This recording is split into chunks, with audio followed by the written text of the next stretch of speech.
저도 이렇게 스트림을 보고 있는데 좀 줌인 하셔갖고 얼굴을 좀 보이게끔 좀 조정 좀 해주세요. 진솔이가 해. 늘리면 될 거야 아마. 네, 적당한 크기로. 네. 그래야 또 집에서 보시는 분들도 저거 제 얼굴을 좀 보면서 설교를 듣지 않을까 생각합니다. 신종 코로나 바이러스로 이야기로 설교를 시작하지 않을 수가 없는데요. 걱정과 두려움 속에서도 오늘 예배를 지켜주시고 또 여기 오신 여러분 모두를 지켜주실 우리 하나님을 찬양합니다. 할렐루야. 평상시 같으면 옆에 분에게 뭐라고 얘기하라고 그럴 텐데 오늘은 옆에 분에게 얘기하라고 그럴 수가 없어요. 우리 스스로가 한번 이렇게 얘기하겠습니다. 지금 이 시간 제 마음은 평안합니다. 지금 이 시간 제 마음은 평안합니다. 아멘. 오늘 설교 제목을 보시면서 불꽃이 사르지도 못할 것이고 물 가운데로 지나도 물이 침범하지 않을 것이다 라는 이 본문을 읽으시면서 오늘 목사님이 믿는 사람들은 바이러스도 다 지나갈 것이고 고난과 재난도 힘없이 지나칠 것이다 이렇게 말씀을 전하려고 예상했다면 오해십니다. 사실 이 바이러스나 이런 질환들은 분명 하나님이 우리를 보호하심에 대한 믿음은 우리가 갖고 있지만 그렇다고 해서 혹여나 바이러스에 걸린 분들에 대해서 그분이 특별히 하나님께 더 저주를 받았거나 그분이 특별히 하나님께 미운 짓을 많이 해서 그렇게 벌 받은 게 아닙니다. 또 혹여나 여러분들이 오늘 예배에 오신 분들 같은 경우에 더 조심해야 될 것은 예배 오지 않은 분들에 대해서 여러분이 예배 드린 게 고난이 되거나 그게 칼이 되면 안 됩니다. 나는 예배 왔는데 너는 왜 예배 안 왔냐? 믿음이 없네? 이건 아니에요. 그 믿음의 문제로 정죄하지 않기를 주의 이름으로 부탁을 드립니다. 이런 게 더 위험한 거예요. 오히려 우리 스스로가 예배를 고난으로 여기게끔 만드는 이런 일들은 훨씬 더 예배를 잘 드리는 믿음보다 훨씬 더 안 좋은 영향력을 발휘하는 거라고 생각합니다. 대부분 교회에서 이제 믿음이 열심인 분들, 새벽 예배 한 번도 안 빠지시는 분들, 이런 분들이 새벽 예배로 남을 공격하거든요. 나는 새벽 예배 한 번도 안 빠지는데 너는 새벽 예배도 안 드리는 사람 말도 하지 마. 이런 식으로 되면 이 문제가 발생하는 거예요. 이것은 하나님과 나와의 믿음의 관계이지 다른 내 믿음의 열심과 내 믿음의 소신을 가지고 다른 사람을 정죄하기 시작하면 그게 바리새인이 되는 시작입니다. 여러분들이 그런 공격이 없기를 주의 이름으로 축복하고요. 예수님도 시대에 그런 일이 비슷한 일이 발생했습니다. 누가복음 13장의 말씀에 보면 그 당시 예수님이 살던 시대에도 실로암에 무슨 망대가 무너지는 바람에 18명이 깔려 죽은 거예요. 그러다 보니까 사람들이 뭐라고 그러겠어요? 야, 그 18명 깔려 죽은 사람들 도대체 무슨 죄를 졌길래 천벌을 받았을까? 하늘의 벼락을 맞은 거죠. 무슨 죄를 졌길래 저랬을까? 이렇게 이제 의심하는 눈초리로 보는 거, 이거 예수님 말리신 거예요. 그거 하지 말아란 말이죠. 실로암 망대에 깔려 죽은 18명이 뭐 큰 죄 져서 그 사람들이라고 무슨 큰 재수가 없어가 그렇게 된 거 아니다. 그럴 수 있는 일이에요. 망대가 쓰러졌는데 이쪽으로 넘어질 수도 있고 저렇게 넘어질 수도 있고 그 시간에 마침 거기 가 있는 사람이 거기에 깔릴 수도 있는 거예요. 그게 죄가 더 많이 있는 사람들이기 때문에 그런 일 당했다고 절대 그렇게 하지 말라는 거예요. 요즘에도 가끔씩 그런 일들을 영상으로 저도 봤는데 중국이 어떻게 돼갖고 거기 하나님이 징표를 내렸다, 신천지가 또 하나님께 벌 받았다 이렇게 하는데, 하나님이 벌 내리실 거면 이만 콕 찍어서 벌을 내리시지 왜 애꿎은 신천지 교인들 9,000명 막 이런 식으로 그게 전염이 되겠어요? 그걸 모든 걸 하나님에게 다 그 죄와 벌로 문제로 보면 금방 이 논리에 오류가 생겨요. 중국이 그런 짓 잘못해갖고선 우한시 사람들이 천벌 받은 거면, 아니 하나님이 벼락을 내려서 시진핑을 죽이지 왜 애꿎은 우한 시민들을 이렇게 괴롭히냐고요. 만약에 하나님이 그런 하나님이시라면 저는 그런 하나님 별로 신뢰가 안 되는 거예요. 오히려 그거는 바이러스가 일어날 만한 상황이 왔고 바이러스가 일어날 수 있는 형편이 왔어요. 이런 식으로 인과응보로 다 보기 시작하면요, 우리가 성경에 정면 배치되는 사람이 되는 것이, 성경에 고난 많이 받으신 분이 욥이거든요. 욥이 병들고 막 자식들도 죽고 재산 다 날라갔어요. 그러니까 친구들이 쫓아갔고 계속 욥에게 계속 뭐라고 얘기합니까? 야, 너 뭐 잘못했는지 한번 생각 좀 해봐. 너 뭐 잘못한 거 있을 거야. 네가 모르고 지은 죄도 있을 거야. 그러니 그거 생각해서 그거 빨리 회개해야 된다 너. 이렇게 이제 보는 거죠. 마치 우리들이 교회 안에서도 그런 정죄들이 있거든요. 뭐 사업이 좀 안 되고 뭐 너 헌금만 해서 그래. 이거 함부로 얘기할 만한 게 아니거든요. 욥의 친구들은 계속 인과응보를 얘기하는 거예요. 뭔가 문제가 있으니까 너 그런 일 당한 거야. 이렇게 보는데 욥의 관점은 그거 아니라는 거죠. 하나님이 그렇게 하시는 분 아니라는 거예요. 왜? 욥은 당대 의인이고 아무 잘못이 없는 사람인데도 그 고난을 받았다는 게 욥기가 보는 관점이 있는 거예요. 날 때부터 소경된 사람을 보면서도 역시전이 똑같은 관점으로 봅니다. 저 사람 날 때부터 소경된 거 보니까 부모가 죄졌나 저 인간이 죄졌나 그러면서 이제 따지고 드는 거예요. 그냥 그분은 소경으로 태어난 거예요. 그게 무슨 큰 죄를 져서 그 사람이 그렇게 벌받고 있는 거라고 보는 것 자체가 이미 비성경적이고 하나님의 생각과 다른 생각을 하는 거예요. 바이러스의 공격은 인간의 실수이기도 하고, 그런 바이러스가 나타날 수밖에 없는 상황과 환경 속에서 나타나는 현상일 수 있고요. 그런 현상을 바라보면서 자기가 깨닫는 건 중요할 수 있어요. 아, 이런 걸 바라보니까 내가 정말 유한하구나, 인간들이 이렇게 약하구나, 그러니까 나 이런 거에 깨달음을 갖고 은혜 받는 건 오케이, 그거는 좋은 일이에요. 하지만 내가 받은 그 은혜를 가지고 똑같은 관점으로 다른 사람을 공격하고, 내가 이렇게 이 바이러스를 통해서 깨달은 바가 있으니까 너도 똑같이 그렇게 깨달아야 돼, 너는 다른 생각 갖고 있으면 그게 죄야, 이렇게 보면 그게 바로 이단이고 그게 바로 바리새인인 거예요. 여러분들이 각자가 느끼고 각자가 생각하고 하는 결단들이 자신과 하나님과의 관계가 될지언정, 타인을 공격하거나 타인에 대해서 우월적인 위치에 서게 되는 여러분들의 자랑거리가 되지 않도록 이번 일을 계기로 좀 더 서로가 조심하기도 하고, 여러분 자신의 믿음을 오히려 점검해 볼 수 있는 계기가 된다면 오히려 악재가 호재가 될 수도 있고요. 여러분 자신이 그것을 다 녹여서 마실 수 있다면 그것이 여러분들의 또 믿음을 강하게 만드는 좋은 재료도 될 수 있음을 믿습니다. 오늘 저는 이 이사야서의 말씀을 읽었는데, 이사야서의 말씀을 주로 얘기하기보다는 오늘 말씀의 주제는 사실 모세를 중점적으로 말씀을 드릴까 합니다. 자, 미디안 광야로 잠시 여러분들 이동해 주시길 바라요. 미디안 광야에서 모세가 살아가는 동안에 광야에서 흔히 볼 수 있는 나무가 이 떨기나무입니다. 떨기나무. 별게 보잘것없어요. 이 나무가 굉장히 좀 보잘것없는 나무인데 꽃을 피우지 못해요. 잎사귀가 없어요. 그러니 더더욱 열매도 없어요. 이 떨기나무는 그저 광야에서 살아남기에 막 몸부림치는 생명체예요. 어떻게든 생존해야 되는 거예요. 그런 가녀린 나무, 바로 이 떨기나무입니다. 미디안 광야에서 양을 치던 모세가 어느 날 떨기나무에 불이 붙은 걸 봐요. 호주의 불도 자연이 너무 뜨겁게 온도가 올라가고 건조해지면서 생긴 자연적인 산불일 가능성이 높은데요, 광야에서도 역시 떨기나무도 그런 현상이 있을 수 있겠죠. 흔히 볼 수 있는 상황일 수도 있는데, 그날따라 이 불이 나무를 태우지 않고 계속 타오르는 걸 보는 거죠. 자, 이 불붙은 떨기나무에서 모세가 뭘 봤을까? 불붙은 떨기나무를 왜 하나님은 모세에게 보여주면서 뭘 말하고 싶으셨을까? 정말 훌륭한 지도자 모세를 그 시간 부를 때에 다른 어떤 걸로 보여주지 않고 왜 하필이면 떨기나무에 불이 붙는 그 모습을 보여주면서 모세를 부르셨을까?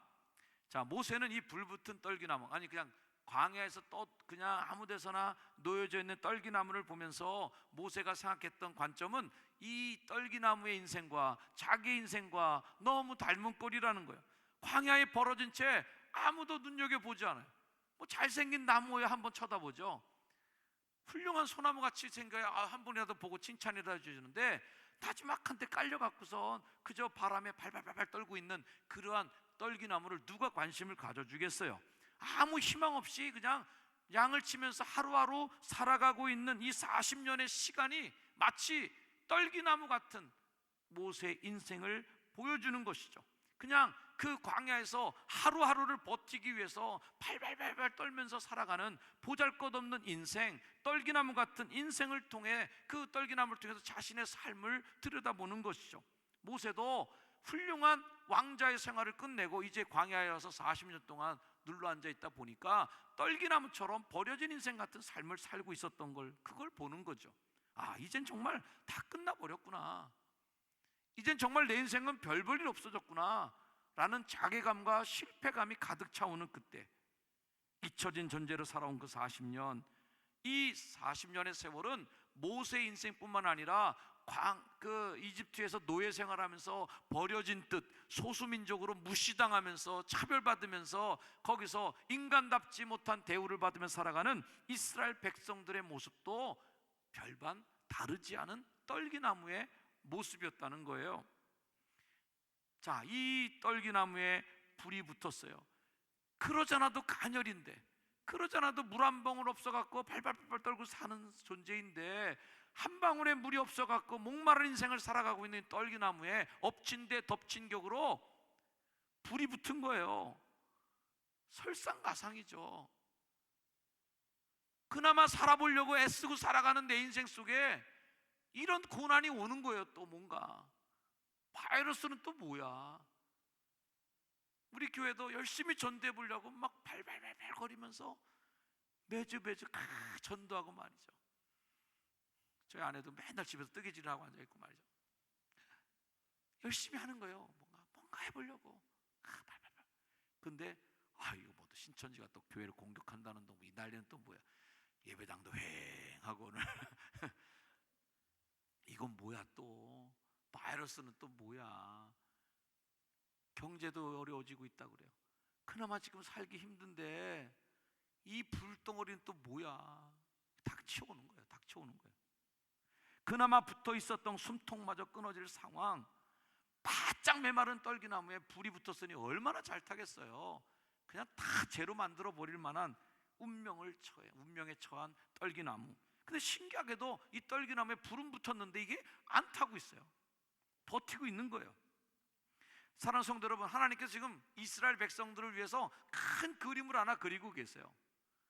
이 사람들을 지금 어떻게 할까?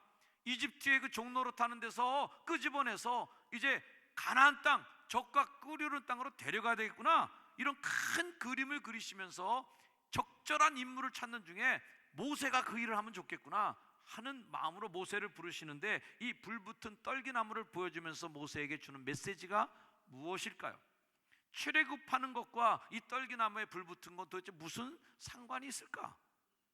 차라리 다 죽어가는 모세를 부르시는 기적을 일으키고 싶다면 다 죽어가는 그 떨기나무가 갑자기 녹색 잎사귀 갑자기 확 펴갖고 말이죠.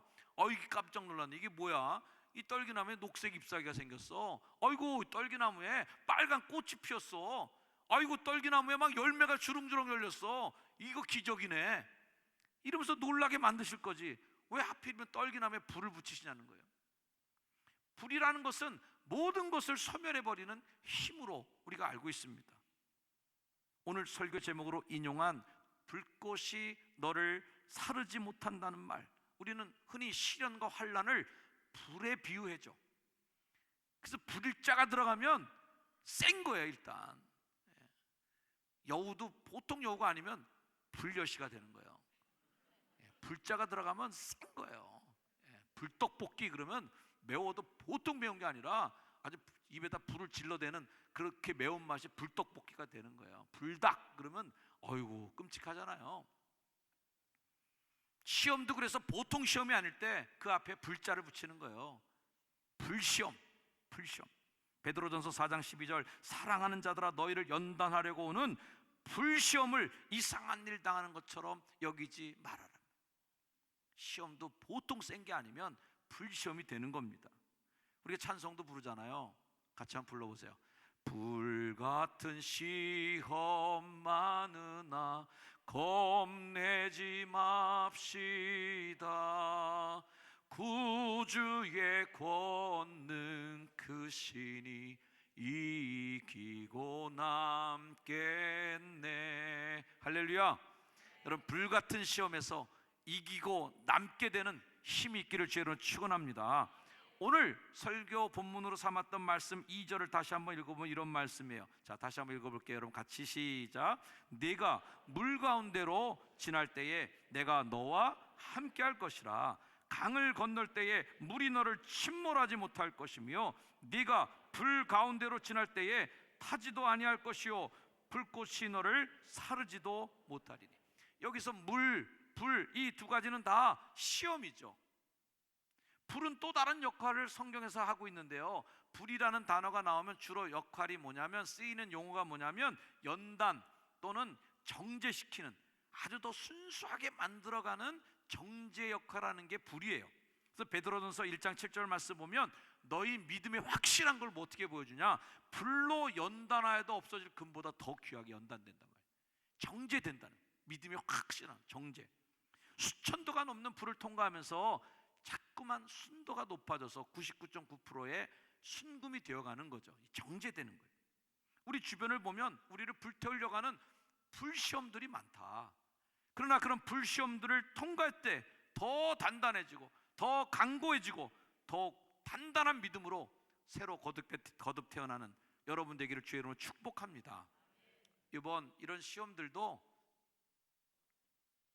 걱정은 제가 하지만 그 걱정에 무너지진 않는 것은 이거 다 지나간, 또한 우리가 겪는 거예요. 그러면서 우리가 한번 단단해지는 거예요. 아, 이런 일에 대해서 대비도 해야 되고 준비도 해야 되는구나. 그러면서 우리가 이런 뭐 방송 송출 시스템도 한번 고민해 보게 만들고, 이 도전이 없었으면 우리가 이런 고민 안 했다는 거예요. 그러면서 아마 우리 국민들의 청결의식, 손 닦는 습관은 요번에 확실하게 전 국민 교육이 완벽하게 될 것 같아요. 긍정적으로 또 보는 거예요. 그리고 여러 가지 간소화되는 문화들, 불필요하고 아 이게 안 해도 괜찮은 거였구나 라는 행사들 좀 없어지는 것도 이번 기회에 한번 다 필터링 되는 거죠. 정말 필요한 거 외에는 안 하는 것도 또 훈련이 되는 거고요. 아무튼 이번 일을 통해서, 연단을 통해 더 강고해지고 단단해지는 저 여러분 되기를 주의로 축원합니다. 보잘것없는 이 떨기나무를 둘러싸고 있는 그 불길처럼 우리 인생은 얼마나 자주 불길에 휩싸이는가? 여러분들의 삶은 얼마나 자주 불길에 쌓일 때가 있습니까? 이스라엘 백성들은 이집트에서 노예 생활하면서 말할 수 없는 고난을 겪습니다. 그 고난 중에 가장 비참한 고난이 뭐예요? 자식을 낳는데 그 자식 낳은 거를 바로 죽이라는 거예요. 자식을 낳으면 그 아들이면 네 손으로 죽여라. 얼마나 뜨거운 불같은 명령입니까? 벽돌굴 재료를 주지 않고 벽돌을 구워내란 말이에요. 불같은 시험이에요. 그 연단의 뜨거웠던 기억들이 이스라엘 백성들이 두고두고 성경을 기록하면서 두고두고 했던 얘기가, 네가 애굽에서 종 되었을 때에 그런 밑바닥의 생활, 그런 불같은 연단을 받았던 때를 생각하면 못할 일 뭐 있냐 지금. 그리고 그런 불같은 시험을 당했던 그때의 기억을 생각하면서 지금 네 처지를 돌아봐라. 여러 가지로 쓰이는 거예요. 그 아팠던 마지막 기억들, 불같은 시험의 기억을 계속해서 머리에서 잊지 않고 있는 한 오히려 그것은 약으로 바뀌는 놀라운 역사가 있는 줄로 믿습니다. 하나님은 이제 불붙은 떨기나무 가운데서 모세에게 얘기하는 거예요. 모세야, 이제 내가 이 백성을 인도해내어 가나안 땅으로 인도해내려고 그런다. 그곳에는 편안하고 부드러운 잠자리만 있는 게 아니다. 거기에는 광야가 있다. 고달프고 딱딱한 돌바닥, 간신히 광야의 찬바람을 막아줄 천막이 기다리고 있을 것이다.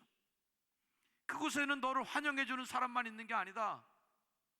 그곳에는 네가 통과하지 못하도록 가로막는 사람들, 족속들, 부족들이 있을 것이다.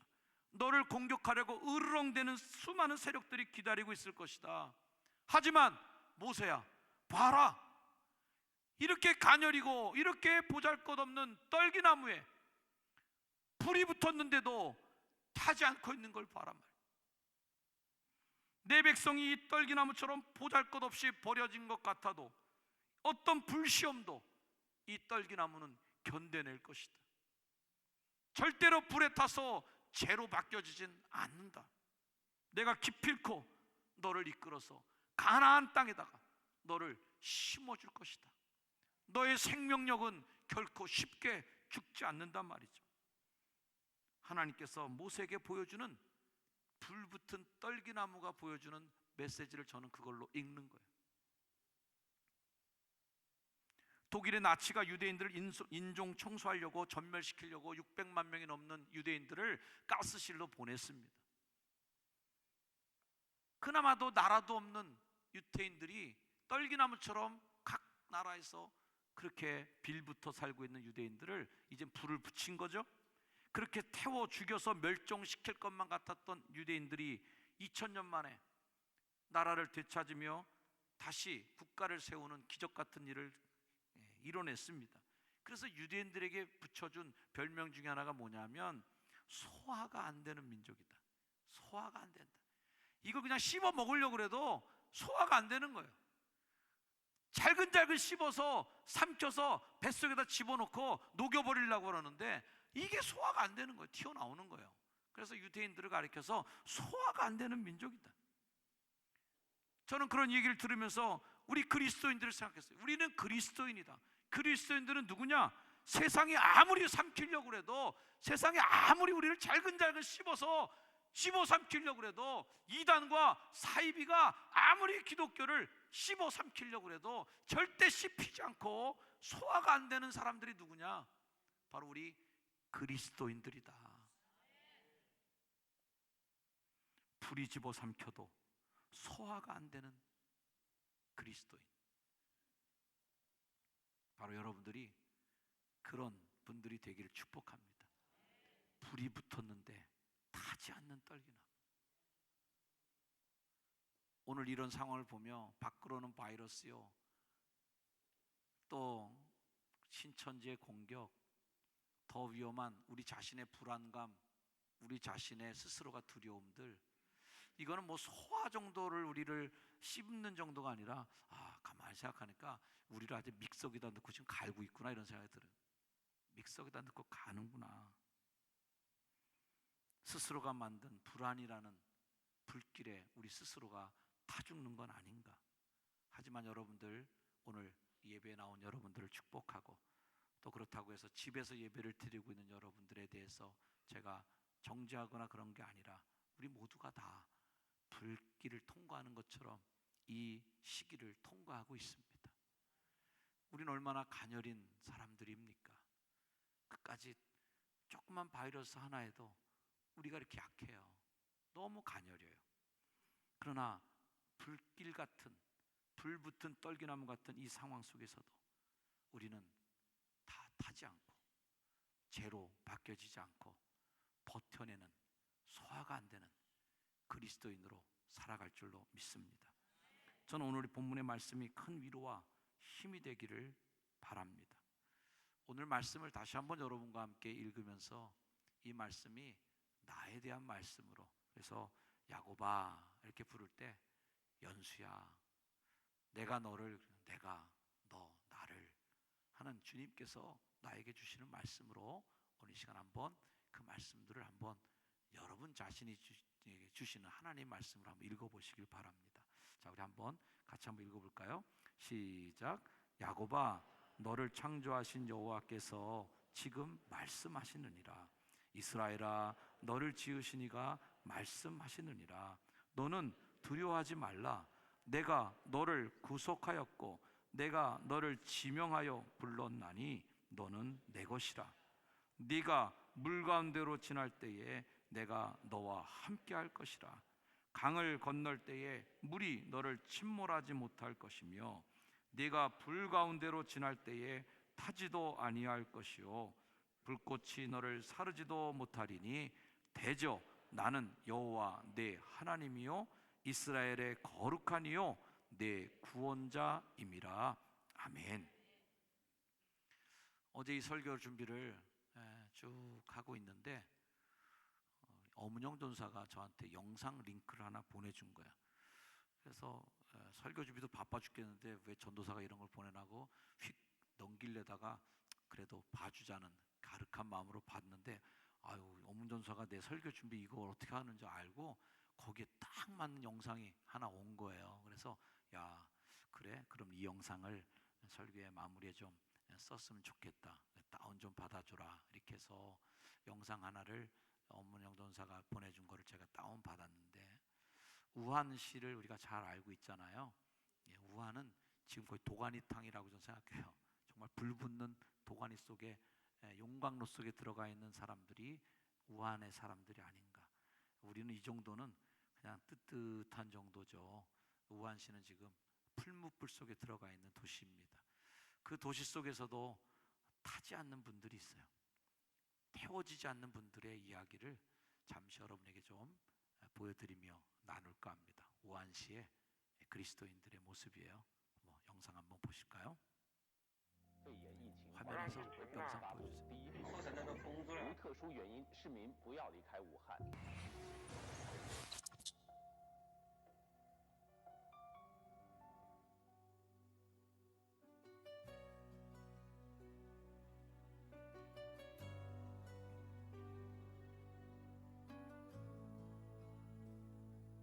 冷清的武汉大街，笼罩在灰蒙蒙之中，直到那抹亮丽的黄色出现。他们不是医生，他们不是警察， 방송 테두리 안 我 나오도록 좀 해주세요. 们叫不出他们的名字。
许多人认为，口罩难求的时期里，如果能免费发放一天，已经是奇迹了。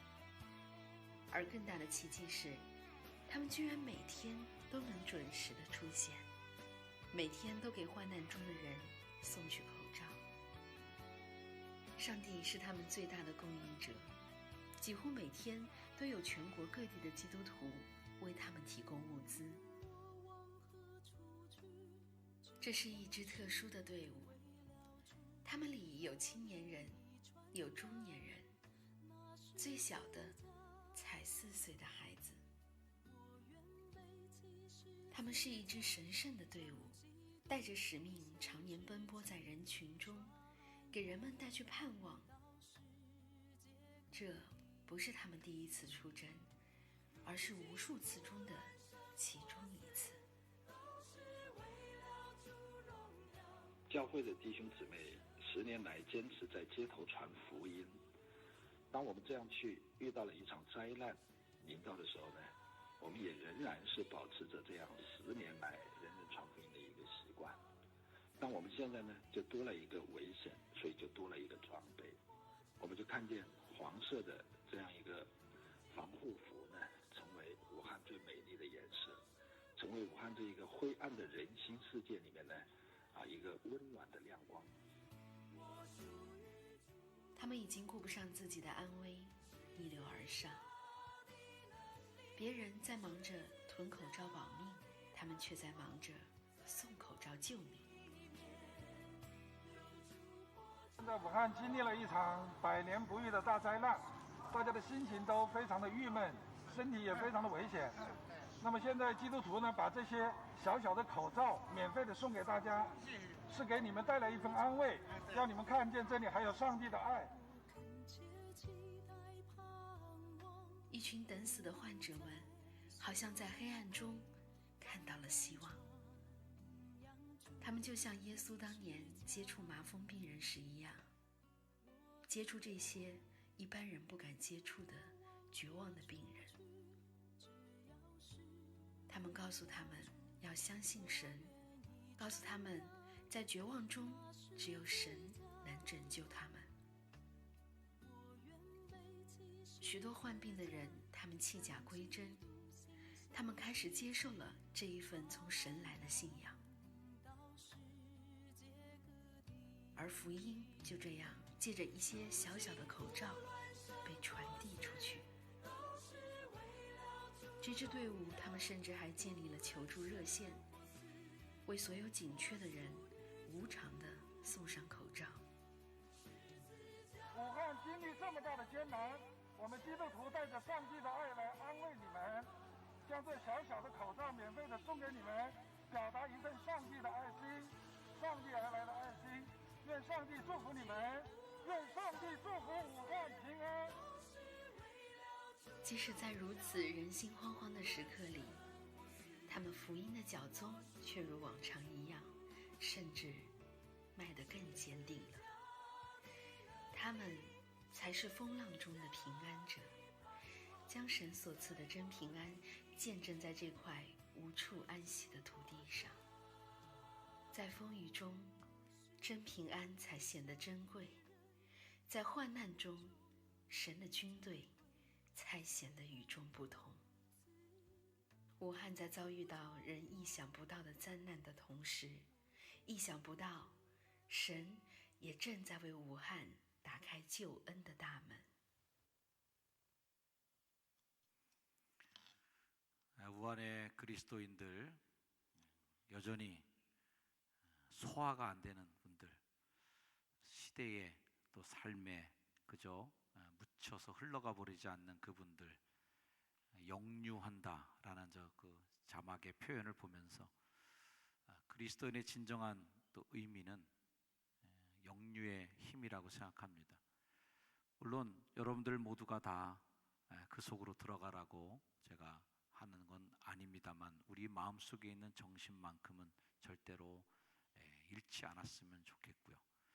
또 우리가 혹여나 여러 상황과 국가적 재난을 저희가 지지해주고 또 응원해주고 국가에 더 위험이 처하지 않도록 협력하고는 있는 그러한 상황이 오더라도 우리들은 이 시대를 역류해 나가는 그리스도인인 것을 잊지 마시고, 어느 자리에서든지 거기서 불붙은 떨기나무처럼 불 속에서도 견고하게 여러분 자신을 지켜나가고 이겨나가는 여러분 되시기를 주의 이름으로 축원을 드립니다.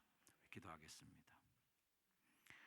하나님, 불 속에서도 불이 너를 태우지 아니하도록 지켜주신다 약속하신 주님, 물 가운데로 지날 때에 물이 우리를 침범하지 않도록 지켜 보호해 주심을 약속하신 주님, 감사합니다. 이 시대에 불붙은 떨기나무 같은 상황 속에서 우리를 지켜 보호해 주시고 불 속에서도 타지 않는 믿음으로 견고하게 서게 하옵소서. 오늘 이 자리에 와 있는 예배자들도 또 각 가정에서 많은 사정으로 인하여 인터넷으로 예배 보고 있는 분들에게까지도 주님 긍휼함을 더해 주셔서 그들의 삶을 안전하게 지켜주시고 보호하여 주옵소서. 승리케 하시는 주님께 영광 감사드립니다. 오직 주님만 영광 받으시기를 원하며 예수 그리스도의 이름으로 간절히 기도드렸사옵나이다. 아멘.